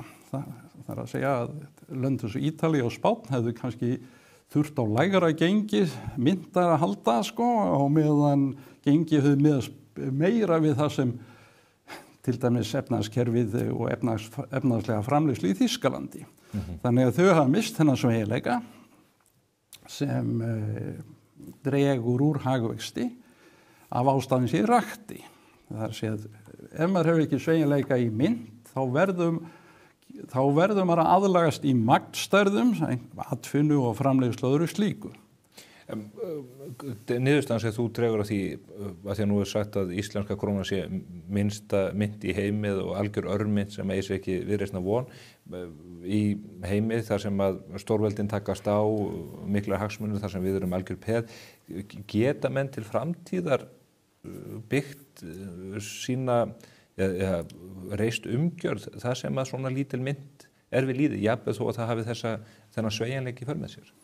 Já, sko, það er í fyrsta lagi rangt að íslenska krónan sé minnsta mynt í heimi. Það eru fjölmörg lönd með mun minni þjóðarframleiðslu og færra fólk sem hafa sín eigin myntir, til dæmis í Kyrrahafi og víðar. Í öðru lagi að þá hefur það sýnt sig að við höfum getað haldið upp í okkar eigin mynd með sæmilega góðum árangri hvað snertir þjóðarframleiðslu, hagvöxt og þjóðarframleiðslu á mann og lífskjör. Við höfum vísu haft heldur meiri verðbólgu, heldur en gengur og gerist í svona Evrópulöndum og segja, í Ameríku og slíkum löndum, en ekki lengst af ekki umtalsvert meiri. Og síðastliðin 15 ára eða svo hefur verið sæmilegu stöðuleiki í verðlagi á Íslandi. Það eru mörg önnur lönd sem fóru mun hærra sko í verðbólgunni í kringum COVID heldur en við, til dæmis Bretland, fóru mun hærra heldur en við. Ástæðan fyrir því að verðbólgu í Íslandi er ekki íslenska myntin, heldur kannski miklu frekar aðstæður á vinnumarkaði og agaleysi í stjórn ríkisfjármála, ekki krónan sem slík. Það má ekki gleyma því sko að einhver sterkasta mynt í heimi er svissneski frankinn og Sviss er smáríki sko og miðað við stórríki í heiminum og þess að ekki sem minnsta Evrópusambandið eða Bandaríkin. Þeir hafa með þessa tiltölulega litlu mynt þá hafa þeir mjög lága verðbólgu og mikil stöðuleika. Þannig að spurningin er ekki þessi sko einhverja svona kraftverkalækningu eins og það að þessi eða hinn myntleysi vandan eða það að leggja niður krónuleysi vandan, heldur það að sýna bara aga í hagstjórn og efnahagslífi og ákvörðunum. Eitt af því sem að menn hafa notað sem gagnrýnipunkt á krónuna eru þetta gjaldeyrishöftin sem að við höfum þurft að setja á hér við erfiðar aðstæður. Það dregur þetta bæði úr verðmætasköpun og frelsi fólks til þess að rásta á sinni verðmætum eins og því sýnist? Já, við höfum nú ekki gjaldeyrishöft í dag. Við höfum gjaldeyrishöft í fjármálakreppunni miklu, 2008-2009. Sko, þú sagði orðrétt þannig að við hefum þurft að setja þessi gjaldeyrishöft á. Ég held að það var nú ekki margir hagfræðingar sem féllust á það við höfum neyðst þess að gera það. Við kusum að gera það. Og þegar við gerðum það þá töluðum að hafa þessi höft bara nokkra mánuði. Síðan reyndist þetta bara svona þægilegt fyrir stjórnmálamenn og Seðlabankann og slíka aðilega, þannig að þessi höft verður miklu langvinnari heldur en þau þurft að vera. Ég er sjálfur þeirra skoðunar að það er ólíklegt að við höfum þurft að taka höftinu upp yfirleitt. En kannski réttlætanlegt að taka það upp á þeim tíma í 1 eða 2 mánuði. Annaðins hefur nú gerst hjá mörgum öðru löndum, stóru löndum, ég nefnir nú bara Bretland til dæmis, tímabundið vegna óvæntra áfalla, en við höfum aldrei átt að hafa þessu höft árið saman eins og við gerðum. Nei, 7 ár eða 7-8 ár eða hvað það var? Já, sko, þau voru afnumin í skrefum. Eitt af því sem svona var notað til þess að viðhalda þeim var þarna þessi snjóhengja og uppgjörð þrotabúa og það var bara önnur blekking, sko. Ég held að þetta hafi bara verið leið til þess að svona auðvelda hagstjórnina fyrir þá sem áttu að vinna þeim málum, sko. Já. Réttari vinna fyrir þá. Annað sem að mér langar til að nefna í þessu sambandi þó er fjármögnun bankana og við erum hér með örlítið bankakerfi sem að keyrir á íslensku krónunni. Eigin fjárkröfur hér eru gríðarlega háar sem að hluta til, myndi ég leyfa mér að segja, afleiðing af þeirri mynd sem við erum með. Erum við ekki þar til dæmis með dulinn kostnað og í raun óþarflega þunglamalegt kerfi? Já, ég verð aftur að vera ósammála, Stefán. Það er ekki vegna smárra myndar sem við höfum þessa miklu eiginfjárkröfu og mörg önnur hliðarskilyrði á rekstur banka á Íslandi. Heldur er að vegna þess að þegar við lentum í þessum fjárhagslegu erfiðleikum í fjármálakreppunni miklu, að þá ákváðu menn í framhaldinu að nú skyldi allt gert til þess að þetta gerist ekki aftur. Það er að segja, eftir að barnið hefði dottið í brunninn, þá var hann byrður vandlega. Og við tókum þess að háa eiginfjárkröfu til þess að minnka líkurnar á því að einhver annar en bankarnir sjálfir yrðu að fjármagna það ef þeir yrðu gjaldþrota á nýja leik. Það má deilum það hvort að þetta skapi nokkuð stöðuleika í rekstri bankana, en það er alveg víst að þessar kröfur sem eru ekki bara eiginfjárkröfurnar, heldur margar aðra kröfur sem eru umfram það sem bankar í öðru löndum þurfa að búa við, þýðir það að íslensku bankarnir eru ekki samkeppnishæfir við erlendu bankana. Þetta er bara svona eins og íslenska landsliðið í fótboltafærin og völlin og hver maður þyrfti að bera 10 kíló auka, sko. Og þetta er, sem sagt, var réttlægt og útskýrt með því að til þess að koma í veg fyrir það að minnka líkurnar á því að bankarnir eru gjaldþrota og einhver annar þá en bankarnir með sín eigin fyrir þá að bera kostnaðinn. Aðrar þjóðir, sko, er ekki með þessar kröfur. Þær eru vísu flestar með stærri myntir en ekki allar. En það er ekki myndin sem er hérna ástæðan, heldur svo að bankarnir eru tiltölulega smáir. Og þeir bankar sem fóru yfirum í fjármálakreppunni miklu á Íslandi fóru yfirum ekki vegna þess að þeir væru verið reknir eða smerri heldur en bankar erlendis, heldur vegna þess að sá alþjóðlegu stuðningur sem Bandaríkin veittu fyrst og fremst bankakerfum allan heim var ekki veittur Íslandi. Og ástæðan virðist það verið svo að menn sögðum, já, það þarf eitthvað land að fara illa út úr þessu, sko, til þess að önnur lönd, sko, læri leksíuna og við fengum ekki þess aðstóð. Ég fullyrði það að nánast allir bankar í Evrópu og mjög margir bankar í Bandaríkjunum, kannski þóriðara, hefðu farið á hausinn, líkt á íslensku bankarnir með svipuðum afleiðingum, ef þessi stuðningur bandaríska seðlabankans hefði ekki komið til. En hann var ekki veittur Íslandi, já, sennilega þessum ástæðum að það var bara ákveðið að eitt land ætti að fara höfuðið. Og hvers vegna ekki taka þetta land sem hafði verið að reyða sér til rúms með miklum gassagangi, sko, og alþjóðlegum fjármálamörkuðum og kaupa Parken og Magasin du Nord og hvað þetta heitir allt. Einmitt, og maður veit ekki nákvæmlega hvað veldur þessu, en ég held að þau gögn sem hafa komið fram síðar hafi sín í svona vaxandi mæli að þetta hafi bara verið ákveðið. Og það var eins í Bandaríkjunum, það var einn fjárfestingabanki sem var látið fara á hausinn, sko. Lehman. Hinn voru allir bjargað, sko. En aftur, við tölum litla bankakerfið okkar. Myndi það ekki gera sjálfkrafa ef að við myndum gangi í Evrópusambandið og eftir atvikum, allavega lýsa því yfir, ef við myndum taka upp evru og annað, myndum við þá ekki fá aukna samkeppni hér, myndi ekki þessir erlendu bankar sem eru með sína starfsemi í evrum eða öðrum myndum, myndu þeir ekki telja ákjósanlegra að koma hingað heldur en í kerfi þar sem þeir sitja uppi með gengisáhættuna af örmyndinni góðu? Já, ég held raunar ekki, sko.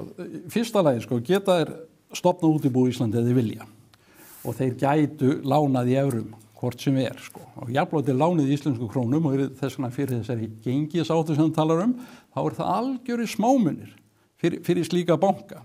Svona bankar eru að starfandi í mörgum myndum, fjölmörgum myndum og þær sveiflast upp og niður og íslenska krónan allavega undanfari 15 ára svo hefur ekki sveiflast meira heldur en aðra myndir. Og þegar þú ert að starfa í svona mörgum myndum að þá hefur það sem kallað svona portfóljó stýringu, þannig að þú lágmarkar heildar áhættuna af öllu portfóljónum.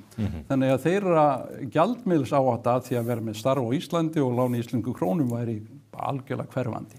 Ástæðan fyrir þeir kom ekki hingað það er bara svo lítill markaður og það eru nú þegar bankar sem svona að nýta bestu bitana því sem hægt er að fá í íslensku hagkerfi. Ekki eftir mikla slægjast meðal 400.000 manna? Nákvæmlega, sko, þetta er bara svona lítið hverfi sko í stórborg. Víkjum aftur talinu að málflutningi Dags B. Eggertssonar, hann segir að við séum að búa börnunum okkar óbærilega stöðu í evru landi eða Evrópu, þá borgi fólki íbúðir sínar aðeins einu sinni á miklu lægri vöxtum en að hér séum við að borga íbúðirnar okkar þrisvar út af íslenskum vöxtum. Hvernig koma þessir útreikningar út í þínum huga? Já, ég nú farið lauslega yfir þessar fullyrðingar og þetta stenst nú ekki samkvæmt mínum reikningum. Jafnvel þó við meðal nafnvexti á Íslandi, við skulum segja að jafnaði, það má ekki gleyma því að vextirnir þessa myndir alveg sérstaklega háir eins og þeir eru reyndar í nágrannalöndunum. Að jafnvel ef við miðum við vexti sko eins og þeir hafa verið jafnað undanfarið 25 árið og svo sko nafnvexti, að þá eru þeir sem eru að kaupa íbúð á Íslandi og taka 30 ára lán fyrir nánast allir uppæðinni, þá eru þeir að borga kannski 80% ofan á kaupverði í vöxtum. Á móti kemur hér á landi að raunhækkun húsnæðisverðs bara undanfæri 50 árið eða svo sko hefur verið kringum 5% hverju einasta ári.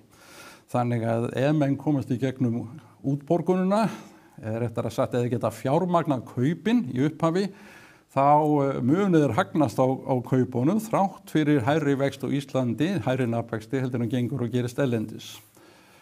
Nú munur á nafnvextum á Íslandi og í Evrulandi yfir undanfarið 25 ári ekki neitt rosalega mikill, sko, hann svona 2-3%. Hann dálítið hærri núna og hefur verið hærri sko, svona hérna á tímabilim áður, eiginlega vegna þess að vextir í Evrópu fóru bara niður fyrir 0 sko í raun og vera meðan við heldum upp í tiltölulega háum vöxtum hérna. Ástæðan fyrir því, sko, ég ætla ekki að gera lítið úr því, það erfitt fyrir ungt fólk að kaupa fyrstu íbúð. Fyrir því eru margar ástæður. Fyrsta leið íbúðaverðið mjög hátt vegna þess að það bara skortur á framboði. Á hverju skortur á framboði? Já, meðal annars vegna þess að skortur á lóðum. Á hverju skortur á lóðum? Við getum farið í gegnum það og það hefði verið gott að hafa dag hérna til þess að útskýra á hverju skortur á lóðum. Það er ein ástæðan vegna það þýðir það upp en þarf að vera hærri.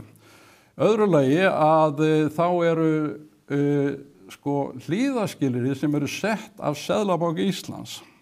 Hluti af þessum þjóðhagsvarúðartækjum sem Seðlabanki beitir í ríkum mæli. Íslenski Seðlabankin er öðruvísi heldur en Seðlabankar annarra landa í því að hann með stöðu hlíðaskilyrði og magntakmarkana í stæðan verið að stýra bara peningamagninu, þá er hann með allski svona tæki og hann setur bönkum og lánastofnunum reglunum það hverju þeir mega lána. Þannig að til þess að geta fengið lán þá þarf viðkomandi hér á landi að hafa talsett háa upphæð til að byrja með. Nú og síðan sko er það spurningin, á hverju eru húsnæðisvextir erlendis lægri en á Íslandi?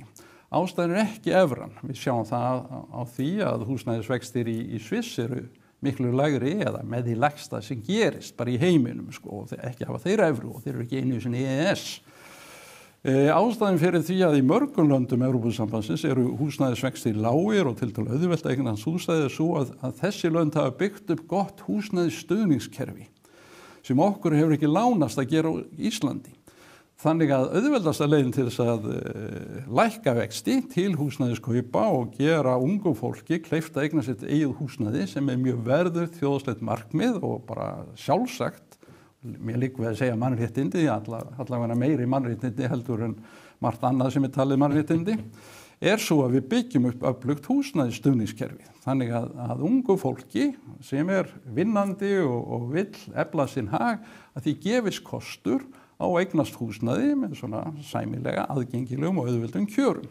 Nú eru veitt hér hlutdeildarlán svo kölluð, menn að munstrast við þetta. Í hverju fælist öflugt húsnæðisstuðningskerfi eins og þú nefnir? Ég held að hlutdeildarlán væri góður partur af þessu. Hlutdeildarlán er raunverulega þannig að einhver aðili, opinbera, væntanlega eða stofnun á vegum hins opinbera, á í raun og hluta húsnæðinu þínu og fjármagna þann hluta sjálft, en þú býrð í öllu húsnæðinu og nýtir það. Og svo þegar þú losar þig húsnæði, þá fær þessi hlutdeildarhafi sinn sker tilbaka og hann fær af því góða ávistun ef húsnæðisverð heldur áfram að hækka í raunvirði á Íslandi eins og við gert undanfæri 50 árið og svo. Og það mun það gera eða heldur áfram að vera hagvöxtur í Íslandi og gott efnahagsgengi. Ég segi sko hlutdeilda þá að auka hlutdeildalánana, þau verða stærri hluti og þau eiga gilda bara fyrir allt húsnæði upp að ákveðnu marki. Síðan á að niðurgreiða beint vexti til kaupenda upp að mjög umtalsverðum hluta af húsnæðisverðinu af þeirri fjármagnun sem viðkomandi þarf að fjármagna og tryggja að nafnvextirnir, skilir verið það, nafnvextirnir verða bara fastir. Allan að geta ekki breyst mikið og séu sæmilega lágir og við skulum segja bara jafn lágir og meðaltalið í Evrulöndum, hví ekki. Þetta er að gera ekki vegna þess að við viljum endilega vera eins og Evrulöndin, heldur bara vegna þess að það er þjóðhagslega mjög mikilvægt að sem flestir sem hafa til þess vilja og dug eigni sitt eigið húsnæði. En þróun hefur verið stóru hluti í aðra átt, stór hluti í húsnæði sem að þó hefur orðið til á höfuðborgarsvæðinu inn í einhvers konar leigufélögum þar sem verið að gera fólk að leiguliðum stéttarfélaga eða annara. Já, það er alveg rétt hjá þér og ég held að þetta sé þróun í ranga átt. Ástæðan fyrir því að það er svo mikilvægt að fólk eignist eigið húsnæði er fyrsta lagi svo að það sem þú átt sjálfur ferði bara miklu betur með og endurbætir. Ef þú ert leigjandi þá genguru verum húsnæði, kannski ekki verulega mikið ver, en eitthvað ver og þar við bætist að leigusalinn, hann þarf að eyða peningum í það að líta eftir því og þú farir ekki illa með húsnæðið. Þetta er eitt atriði. Annað atriði er það að ef þú ert orðinn eignamaður átt húsnæði, þá áttu miklu meira undir því að hagkerfinu og þjóðfélaginu gangi vel. Vegna þess að virðið á þinni eign fer eftir í hvernig gengur í samfélaginu. Þú verður ábyrgari þjóðfélagsþegn. Þú nefnir húsnæðisstuðningin, það er það bara vaxtabótakerfi í sinni tærustu mynd? Já, sko það er hægt að hafa þennan húsnæðisstuðning með í mörgu formi. Ég kann miklu betur við kerfið þar sem vextirnir eru beinlinnis greiddir niður, þeir eru lægri og þeir verða fastir. Frekar en það að hverju ári fá fólk einhverja vaxtabætur fyrir vextina sem það borgar. Slíkt er ótryggt eða erfiðleikar í rekstri ríkissjóðs, þá er eins líklegt að þessar vaxtabætur verði bara lækkaðar í fyrsta lagi og öðru lagi sko þá hefur kannski minni áhyggjur af þeim vextum sem þarf að borga ef þú færð vaxtabætur á móti. Svo það er miklu betra að menn ganga bara sömu vöxtum á markaði til þess að kaupa sitt húsnæði, sitt fyrsta húsnæði fyrst og fremst. Vegna þess að eftir það getur auðveldlega fjármagna sko stækkanir á föstum og öruggum vöxtum og þurfa ekki að búa við mikla áhættu. Áhættan er tekin af samfélaginu sem héldi upp í þessi kerfi. Og hefur hagað því að einstaklingunum vegni vel? Já, og samfélagi hefur hagað því að draga úr áhættu hjá ungu fólki sem einmitt að stíga fyrstu skref í fjárfestingum. Eignast börnin og búa til skattgreiðendur framtíðarinnar. Já. Kannski rétt í lokin út af því að maður sér í umræðunni bara alþjóðamálin, átök Evrópu og Bandaríkjanna að þeir sem að fara með völdin í landinu í dag vilja halla sér í auknum mæli að Evrópu og Evrópusambandinu, tala jafnvel eins og að við eigum að gera minna með samskiptum við Bandaríkin. Hvernig horfir staðan í Evrópu heilt yfir í þínum huga? Þetta veit ég að þetta eru mörg ólík lönd og staðan er mismunandi í austri og vestri út frá öryggisþáttum öðru. Eru líkur á að álfan geti fundið sig að nýju og spynt við fótum? Þetta virkar alltaf eins og að þetta sé að molna niður. Já, sko maður veit náttúrulega ekki hvað framtíðin ber í skauti sér. En það sem maður veit er það að Evrópa hefur að dragast efnahagslega og jafnvel félagslega aftur úr öðrum þjóðum heims. Það er miklu minni hagvöxtur í Evrópu hjá ESB, skulum við segja, og Evrulöndum heldur en til þess í Bandaríkjunum. Svo ekki sem minnst á Kína, jafnvel Rússland, Brasilíu, BRIC-löndin. Þjóðarframleiðsla á mann mæld á eins nákvæman hátt og hægt er að gera af Alþjóðabankanum, svokallum kaupvirðis jafngildis mælikvarða. Já, spennandi. Mjög spennandi en eina sem þeir sem horfa á þetta þurfa að skilja það að þetta eins nákvæm mæling á raunverulegum kaupmætti eins og hægt sem sagt þjóðarframleiðsla á mann í efri löndum miklu minni heldur en í Bandaríkjunum og á Íslandi. Munurinn 20%. Við erum með 1/5 meiri þjóðarframleiðsla á mann á Íslandi heldur en í efri landi. Og Sviss þarna langt fyrir framan, Noregur þarna langt fyrir framan, Kína sækir á fast og mörg önnur lönd. Þannig að Evrópa ekki að standa sig vel efnahagslega og hún að dragast meira og meira aftur úr vegna þess að hagvöxtur þar lítill. Við þessar aðstæður sennilega skynsamlegara að binda trúss sitt við einhverja aðra heldur en Evrópu. En ef maður gengur þarna inn með einhverjum hætti eða tengist einn fastari böndum heldur við höfum nú þegar, þá verðum við óhjákvæmilega að taka eiginlega þeirra umhverfi sem okkar umhverfi. Við verðum eins og þeir. En eitthvað sem að þeir sýnist benda til þess að þeir séu að snúa vinkuhjólinu sér í hag? Nei, það ekkert sem bendir þess. Þeir hafa neyðst til þess núna á síðustu árum að fara að reyna að taka á þessum málum. Þetta við blansað við öllum hagfræðingum að Evrópa sé að dragast aftur úr og hlutinni sé að versna þar og það var gerð skýrsla, það var ákveðið að gera skýrslu 2023 í september. Mario Draghi, mikill Evrópumaður, var lengi seðlabankastjóri Evrópu og forsætisráðherra í Ítalíu og seðlabankastjóri í Ítalíu og mikill framámaður þar, fengið til að gera sér skýrslu. Það komst að þeirri niðurstöðu að framtíð Evrópu, ef ekki það gert, væri ekki mjög góð. Það að segja hans niðurstöða. Og Evrópa myndi dragast aftur úr Kína og Bandaríkjunum og fleiri löndum. Hann talaði aðallega um Kína og Bandaríkin og það helgast að því að Evrópa reyna að vera stórveldi. Og það að gera eitthvað. Og í stað þess að grípa á hennu raunverulega vanda sem eru háir skattar, reglugerðafargan, víða mikið velferðarkerfi sem dregur hvata manna til að vinna. Þá sagði hann, við viljum að brjóta niður það sem eftir á múrum, markaðsmúrum og milli landa, sérstaklega upplýsingatæknisviði og svo þurfum við að setja 5% af landsframleiðslu Evrópu í sérstaka fjárfestingu upplýsingatæknis og við draugast ekki lengra aftur úr. 5% á íslenska mælikvarða af okkar þjóðarframleiðslu eru 200 milljarðar ári. Bara taka það frá neyslunni og öðrum fjárfestingum og fjárfesti í þessu. Og ég alveg samfærður það og margir aðrir hagfræðingar sem skoða samfærður það að þetta mun ekki leysa neitt vanda, jafnvel þeir gera þetta Þeir hafa náttúrulega gefna að gera það núna því þeir alltaf fara að fjármagna stríð í Úkraínu í ríkari mæli. Þannig að hans mat það að ef þetta verði ekki gert sem ég var að nefna rétt áðan að þá muni Evrópa halda áfram að dragast aftur úr og ég ekkit ósammála þeirri spá. Ekki það björgulegt?